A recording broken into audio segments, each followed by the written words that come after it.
మతోన్మాదుల వణికించిన మునగాడే శివాజీ ఉరిమి ఉరిమి వేటాడి తరిమి తరిమి నరికిండు కత్తిని ఎత్తి కాషాయపు పొద్దై పొడిచిండు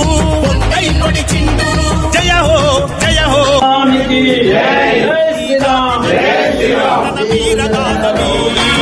హో జయ హో జయ హో శివాజీ. భవాని వీర శివాజీ రంగారెడ్డి జిల్లా తొలకొండపల్లి మండలం గట్టుకొలపల్లి గ్రామంలో శ్రీ ఛత్రపతి శివాజీ విగ్రహాన్ని నెలకొల్పుతున్నాం కావున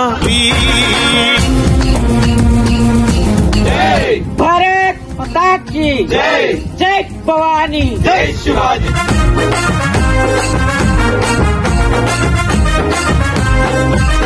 హిందూ జాతిని కాపాడంగా భవాని మాత ఖడ్గమై అవతరించినావు. విజయమాత కడుపున పుట్టి దేశంకై ధర్మంకై నీవు బతికినావు. గిరిజన బిడ్డల పోగేసి యుద్ధ